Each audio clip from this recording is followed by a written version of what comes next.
She didn't expect the cockpit to have anything left. The paint was flaking, the dials were rusted, and the whole plane looked like it hadn't flown since the last war. But behind the throttle lever, tucked in a panel no one had touched in decades, she found something folded, and what she read would unravel a story long buried in silence, love, and sacrifice. Before we climb into this forgotten warbird, let us know where you're watching from.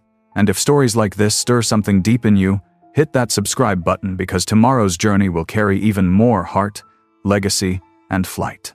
The wind pressed low against the tall grass as Riley Monroe stepped out of her truck, boots crunching against gravel, heart thudding in a way she hadn't felt in years. Before her stood the hangar, its metal siding rusted orange at the seams, like blood crusted over old wounds. It looked like the kind of place time forgot, but Riley had a hunch, and hunches were all she had left since the shop closed last spring. Her grandfather used to say, "Some machines ain't dead, just waitin' on someone who gives a damn." She hoped he was right, because inside that barn, hidden beneath years of dust and silence, was something worth saving. She could feel it. The door groaned when she pulled it, resisting like a memory that didn't want to be remembered. Light pierced through slats in the roof, streaking across the wings of a forgotten plane like spotlights on a ghost. Yellow and green chipped paint curled from the fuselage. One of the landing wheels had collapsed sideways into the earth. The propeller was frozen mid-spin, its blades long since conquered by vines and rust. And still, Riley stood there, staring, like it was staring back. She didn't need to know its model yet. She knew what it was. A warbird. World War II. Trainer class, maybe. But what caught her most wasn't the paint or the shape. It was the name faintly stenciled near the cockpit. Margaret. She whispered it once under her breath and stepped forward. Grass licked her legs as she approached. The plane seemed to rise out of the earth like it had grown there. Up close, it was worse. Bird droppings across the canopy, corrosion around every rivet, but even in its decay, something about it felt noble. Like a soldier left standing long after the war had ended. She placed her hand on the fuselage. The metal was warm, kissed by morning Sunday. "You've been through it, haven't you?" she murmured. It wasn't hers yet. Not officially. But the landowner had called her last week after hearing about the Mustang she rebuilt for the museum in Atlanta. Said he had something sitting out back might be worth looking at. Riley didn't expect much. Maybe some twisted scraps of aluminum or a bent wing panel. But this was a full aircraft. And somehow, still proud. She climbed the side ladder slowly. Her knees brushed against peeling decals. Inside the cockpit, everything smelled of oil and mold and metal memory. The stick was stiff, locked in place, but still gripped like it held secrets. Instruments sat frozen mid-thought. Dials cracked, switches stuck. But on the dash, tucked behind the throttle lever, something caught her eye. A small slit in the paneling. Just enough space for something to be wedged deep inside. Her fingers reached in. They came back with paper. A thin, folded sheet, browned and brittle at the edges, written in cursive ink that had faded but not disappeared.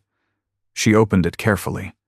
The top line read, "Margaret, my love, if this reaches you, then I didn't make it home."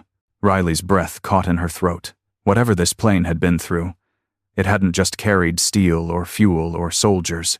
It had carried a heart, and maybe it was about to carry hers too. She read the letter twice before she moved, once with her breath caught, barely blinking. The second time slower, her fingers tracing the ink like she could feel the hand that wrote it. The paper was soft at the edges, delicate enough to tear with a single wrong fold, but its words carried a heaviness Riley hadn't expected. It wasn't a military report. It wasn't tactical. It was raw. It was love, spilled out in ink like a prayer. Whoever wrote this wasn't just a pilot, he was a man with a heart torn between the sky and someone waiting below. She turned the letter over, half hoping there'd be a full name, a date, anything more, but there was only one marking on the back. Filed the 18th of July, 2044, final.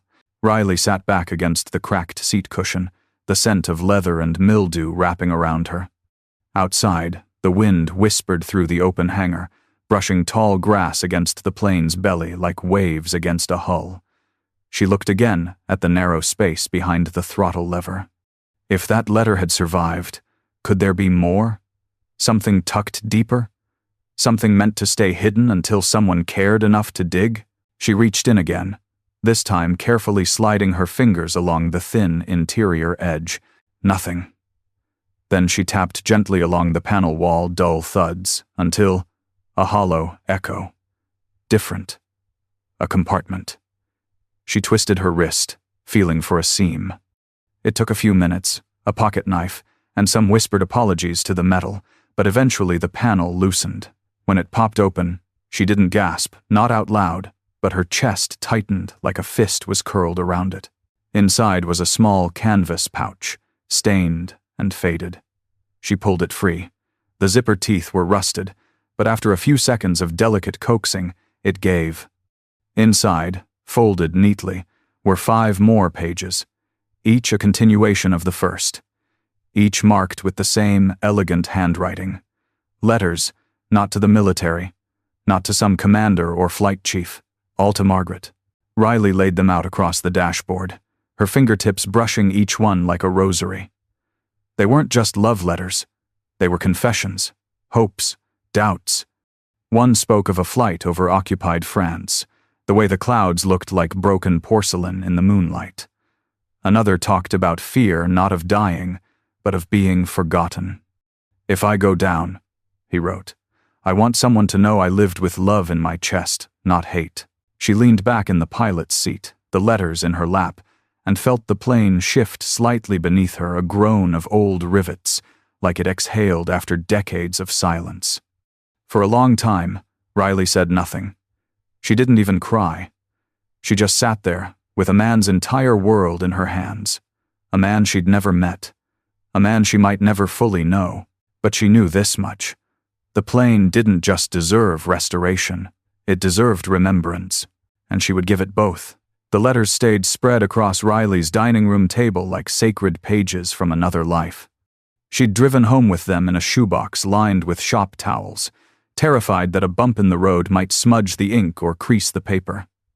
She hadn't even stopped for gas, though her tank hovered near empty. Now, in the soft glow of a single lamp, she read the words aloud, slowly, reverently. The first letter began gently, like a man unsure of how to say goodbye without making it sound like one. "Dear Margaret, my love." It opened, and from there unraveled a soul laid bare, equal parts brave and broken. His name was James. No rank listed, but he mentioned a squadron, a base in East Sussex, a commanding officer who chewed cigars instead of lighting them.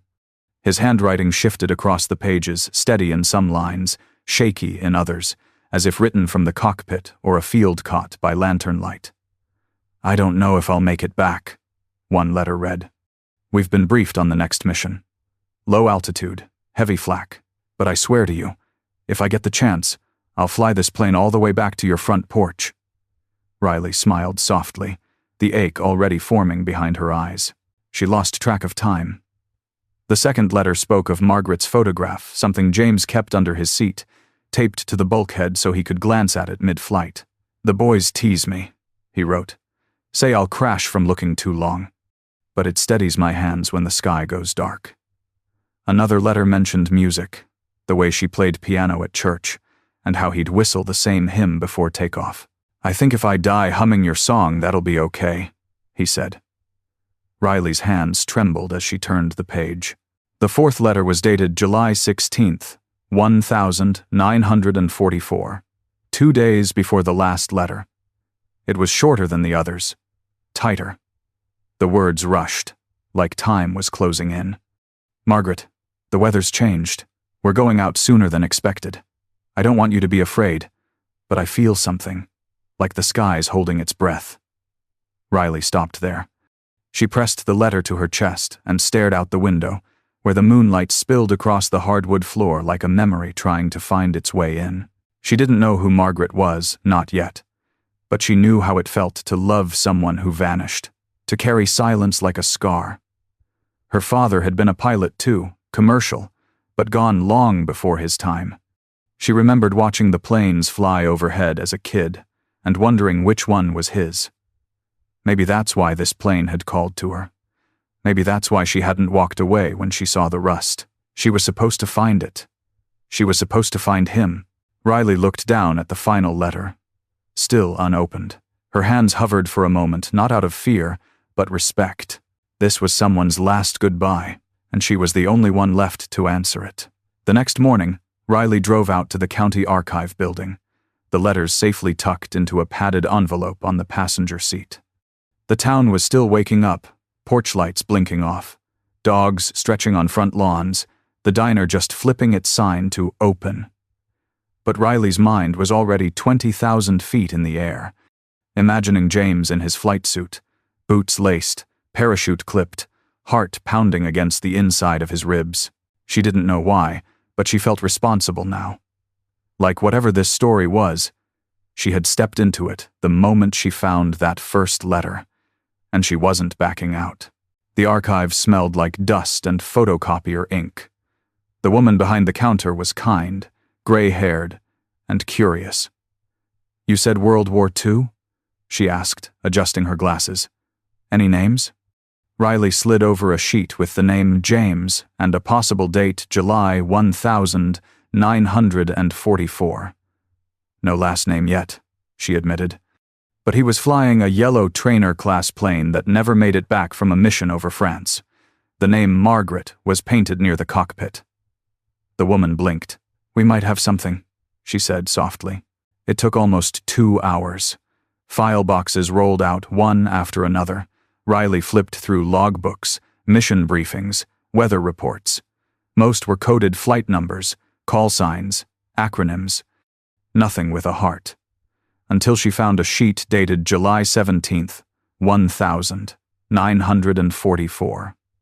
It listed a flight of 3 aircraft departing a Royal Air Force auxiliary base outside Eastbourne. Mission: recon and weather analysis ahead of a scheduled bombing raid. One pilot was marked as MIA. Next to his entry, Lieutenant J.R. Callahan. She said the name aloud. James Callahan. The name fit like a final puzzle piece. Her fingers tightened on the paper. Below the name was the aircraft tail number, partially smudged, but the last 3 digits matched the plane in the hangar. That was him. That was his plane. She traced his name with her finger, then copied the page to take home. She needed more. The base he launched from, the path he flew, how he disappeared. She went home and scoured online records. Digital scans of declassified mission reports, message boards of amateur historians. One thread mentioned a pilot named Callahan who flew unusually low to avoid radar and took anti-aircraft fire somewhere near Cannes. Locals had seen smoke. No crash was ever recovered. Riley stared at her screen for a long time. That kind of mission, that kind of altitude, it was almost a suicide run. She walked back to the hangar before sunset. The plane stood in silence, the metal shell golden under the fading light. She climbed into the cockpit and placed the copies of James's record on the dash, beside the letters. "Why you?" she whispered. "Why fly that low? Why not turn back? And maybe—" The plane would never answer. But something inside her knew. James hadn't flown that low for strategy. He'd done it for the men behind him, for the ones who had to come home, and somewhere deep down, Riley wondered who had flown low for him. The first bolt she removed snapped clean in half. Not from strength, but from rust, the kind that eats metal down to dust and memory. Riley didn't flinch. She simply sighed, adjusted her grip, and moved to the next one. This wasn't new. She'd seen this kind of decay before on cars, mostly. But this felt different. A plane wasn't just a machine. It was a vessel. A witness. Especially this one. Especially his. She worked late that night. Headlamp on, sleeves rolled, country music humming from the truck radio outside the hangar. She took off the side panels first, revealing the skeletal frame beneath. Each rivet felt like a question, each screw a story she wasn't yet ready to hear. But still, she listened. The fuel lines had rotted to threads. The seatbelts were stained, sun-bleached, stiff as bone. She removed them gently and folded them like they still had dignity left.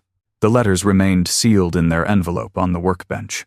She hadn't reread them yet, not since that night. Something about them made her hands tremble too much to hold a wrench. But even without opening them, she felt their weight in the room. James Callahan wasn't a ghost haunting this plane. He was a soul stitched into it. And in every smear of grease, every cracked hose, every rusted screw, Riley was pulling him back into the world piece by fragile piece. She kept a notebook beside her tools. On each page, she recorded the part, the damage, and a short reflection, not technical, but personal, like throttle lever frozen, needed heat and patience, like most things worth saving, or left wing mount bent 3 degrees, looks small, but small things crash big dreams. She wasn't just cataloging the restoration. She was translating what it meant. People began to notice. Pete from the old parts store stopped by with a box of aircraft-grade bolts he'd had sitting in storage since the 82nds. Figured they'd mean more here than on a shelf, he said. Her cousin Mara, who hadn't spoken much since her husband's deployment, brought Riley lunch one afternoon and sat silently watching her clean out the avionics bay. "You think he was scared?" she asked suddenly. Riley didn't need to ask who. She just nodded. But he did it anyway. Mara left without another word, but 2 days later, she returned with a set of sanding tools and a thermos of soup. The hangar transformed. Not all at once, not dramatically, but steadily, like healing. The dust thinned. The floor got swept. A small speaker played swing music some afternoons, crackling like an old radio. And the plane Margaret began to show hints of her former self. Clean metal gleamed beneath her flaking skin. Her bones, though bent and bruised, held strong. One night, Riley wiped down the pilot's seat and sat in silence. The moonlight poured through the skylight in soft white beams.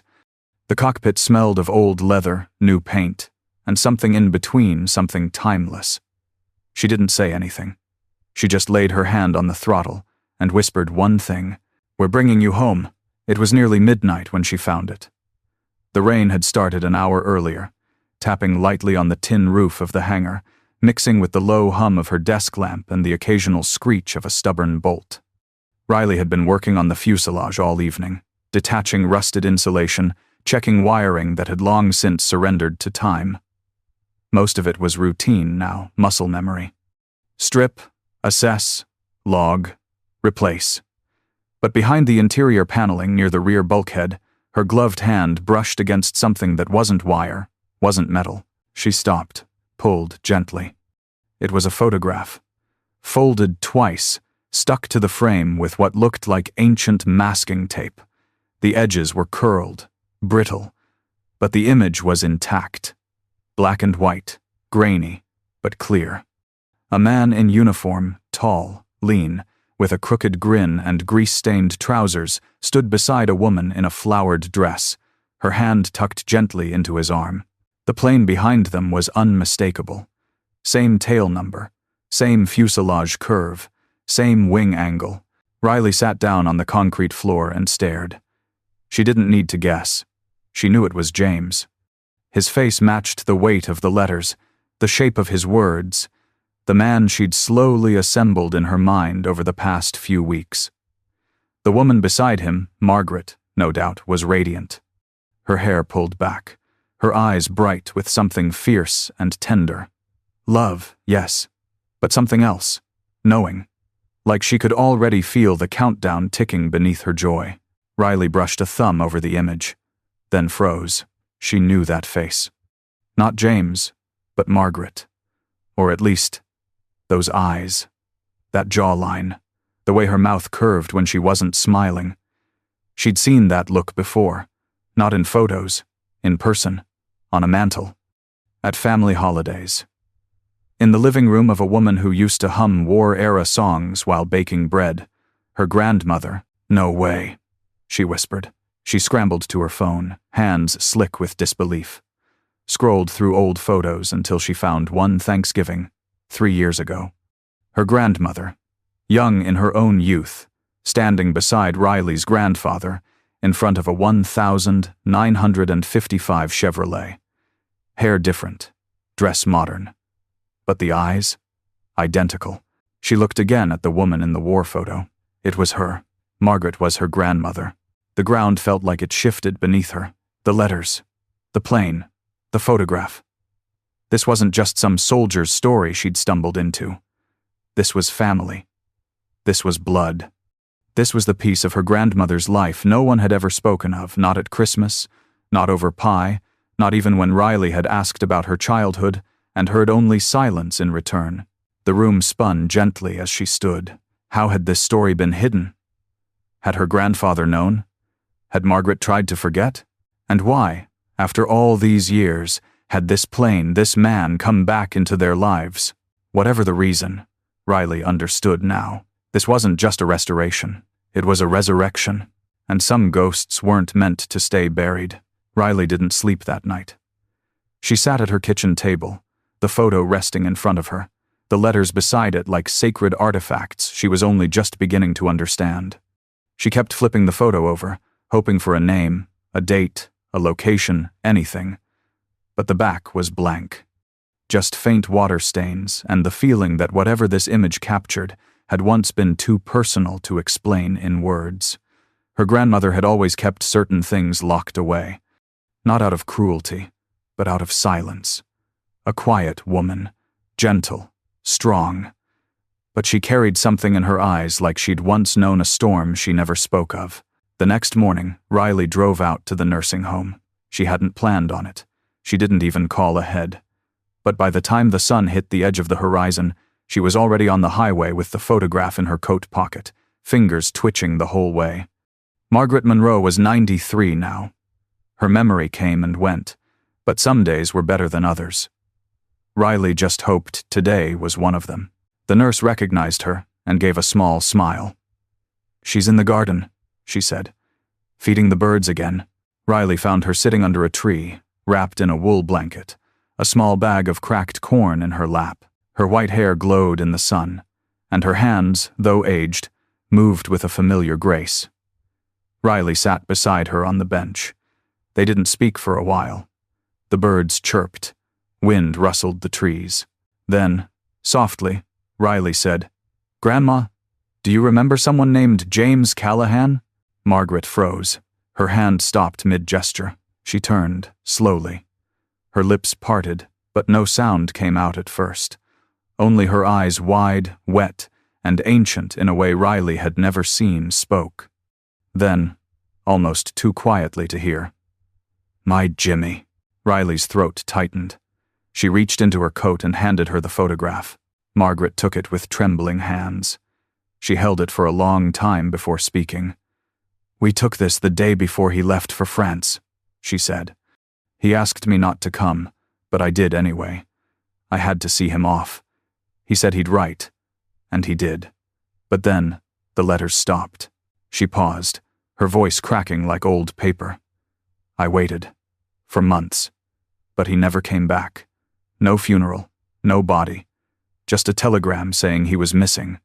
Your grandfather found me 2 years later. He knew. He always knew I had someone else before him. But we never spoke of it. Not once. That was the deal." Riley sat stunned, the weight of it all crashing down. "He never told you what happened?" Margaret shook her head. "I thought his plane was lost forever. I never imagined." Her eyes drifted, then focused. "Why are you asking me this now?" Riley hesitated. Then said it plainly. "Because I found his plane." Margaret gasped, a sound that came not from shock but from something deeper. A wound reopening. A prayer being answered after decades of silence. "Then he came back," she whispered. Riley nodded. And in that moment, granddaughter and grandmother sat beneath the trees, holding a story neither of them had the words for. Not yet, but they would find them, together, The sky was soft that morning. Not clear, not stormy, just a quiet kind of overcast, like the heavens were holding their breath. Riley stood at the edge of the hangar, coveralls rolled to her elbows, the scent of oil and primer still clinging to her skin. Before her sat the warbird, nose gleaming with fresh paint, flaps reassembled, propeller blades straightened, and the letters Margaret repainted in the same faded script she'd uncovered on day one. She'd chosen not to repaint the entire fuselage. Too much shine would erase its history. Instead, she polished around the scars, the bullet nicks, the scratches that whispered, "I've been there. I came back." It hadn't been easy. The engine had taken the longest, a Frankenstein of vintage parts and modern calibration. The fuel system needed rerouting. The landing gear had to be reinforced entirely. She'd pulled favors, bartered tools, watched hours of footage on vintage trainer aircraft, and somehow, with grease-stained hands and sleepless nights, made her way here. Now, it was nearly complete. Airworthy, legal, alive, but Riley hadn't brought the plane back just to admire it. She brought it back to fly. She'd trained for this moment. Not on this model, not on something this sacred. But she had her license. Enough hours logged, enough nights dreaming of what it would feel like to lift off in something that once fell from the sky. The FAA rep had inspected it 2 days ago and signed off. "Fly safe," he'd said. "It's not just a plane anymore." He didn't know how right he was. She slipped into the cockpit just after noon. The world outside faded into steel and dials and ghosts. The seat was firm, the harness stiff. Her hands fit naturally around the yoke. She took a breath and turned the key. The engine coughed once, twice, then roared to life. Dust scattered. Birds took flight. The hangar trembled. But Riley sat still, listening. Not to the sound, to the feeling. And for the first time since this began, she didn't feel alone. The taxi to the runway was slow, careful. A local private strip, empty except for a mechanic who saluted her from the tarmac. Margaret rumbled beneath her like a horse, remembering how to run. Riley pushed the throttle forward. The prop spun faster. Wheels lifted, and then, like it had been waiting all these years, the plane rose into the sky. For a moment, there was nothing but wind. Then everything hit at once. The weight of James's words. The image of her grandmother's face when she held the photo. The smell of rust. The scrape of steel. The memory of a man who disappeared into clouds and never came back until now. She wasn't just flying, she was finishing his flight. And high above the town, with the letters Margaret slicing through the air like a signature across time, Riley felt it a whisper, soft and certain, like a presence in the seat beside her. "Thank you." The letters had said he was lost over France. The military records confirmed it: low altitude, flak-heavy terrain, radio silence after 9-17 hours. But no crash site had ever been recovered. No wreckage, no grave, just a checkbox in a column. MIA, missing, not dead, not returned, just vanished. And for decades, that's where his story ended. Until now. Riley wasn't one to chase ghosts across continents. But this wasn't about fantasy. It was about closure. And after flying Margaret, after feeling James in the bones of that cockpit, she knew the story wasn't finished yet. She booked a flight to Normandy. The museum curator in Georgia had friends at the local Aviation Historical Society. One call turned into 5. By the time Riley landed in Cannes, she had a name, a location, and the whisper of something long buried beneath the soil of a sleepy French village. The road to Sainte-Lumière was winding, flanked by apple orchards and stone farmhouses that hadn't changed since the war. The town wasn't on most maps. It didn't need to be. It lived in memory, not headlines. An elderly man named Henri met her at the church steps, holding a binder thick with notes and a face lined with stories. "You're the one with the plane?" he asked. She nodded. He smiled, a little sad. "Then I think we should talk." They sat over coffee in his garden. Henri told her about a stormy night in July 1944, when a plane sputtered low over the trees, trailing smoke, its engine screaming. "We thought it would crash," he said. But it didn't. It glided, low, controlled, then nothing. The next morning, locals found a young man, injured, bleeding, tucked behind a hay cart on the outskirts of town. He spoke little French but kept asking for Margaret. They hid him from the patrols, fed him, bandaged him. He stayed 3 weeks, helped them repair roofs, played harmonica for the children. Then one morning, he was gone. "He left a letter," Henri said, and reached into his binder. Riley unfolded it with shaking hands. It was in English. The handwriting was unmistakable. "If I live, I'll return. But if not, know this. You saved me, and in saving me, you saved what was left of my hope. Tell her I made it farther than anyone thought I could. Tell her." I remembered her face every morning. The sky stayed quiet. No name, no signature. But Henri had kept it all these years. Riley stood in the same orchard where they'd found him. The wind danced through the trees like it was brushing past time itself.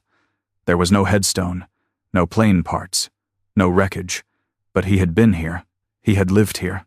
If only for a moment. Maybe that was enough. Maybe not every soldier needs a monument. Sometimes, they just need to be remembered. The plane touched down just after sunset. The sky was orange, fading into lavender, the kind of light that makes everything look softer, older, like a photograph that hasn't yet faded. Riley taxied Margaret down the narrow airstrip toward the hangar, its doors wide open, waiting like arms that had missed her. She cut the engine. The propeller spun down into silence, and for a long moment, all she could hear was her own breath.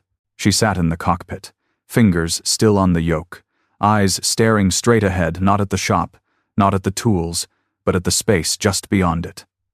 Where memory lives, where ghosts rest. She had carried James Callahan home, not in body, not in ashes, but in story, in spirit. In the wings of the machine he once held with the same hands that wrote those letters. And now, after 80 years, Margaret, both the woman and the plane, had brought him back. Her grandmother had cried when Riley returned from France. Not loudly, not dramatically, just one soft sob, the kind that comes from somewhere too deep to touch. Riley had told her everything.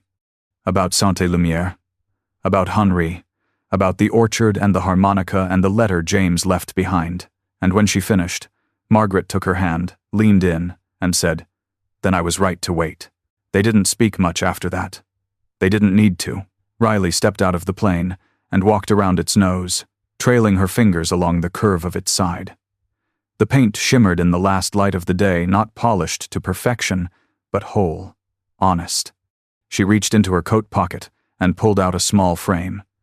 Inside, it was the final letter James had written, the one meant for Margaret, folded inside the plane's throttle panel. She mounted it beside the cockpit with 2 brass screws and a quiet whisper. "Now they'll know who you were." The next week, she held a dedication at the hangar. Not a ceremony, just a gathering. Friends, neighbors, local vets, Mara, Pete, Mrs. Jensen from the post office. Even the mayor. They stood in a circle as Riley told the story not just of a plane, but of a man, a promise, a love that never got to land. She didn't cry until she read the last line of his letter. She's not easy. She's not perfect. But she's got a soul. Her voice cracked. The room went still. And in that silence, every person there knew this wasn't just about war. It was about healing.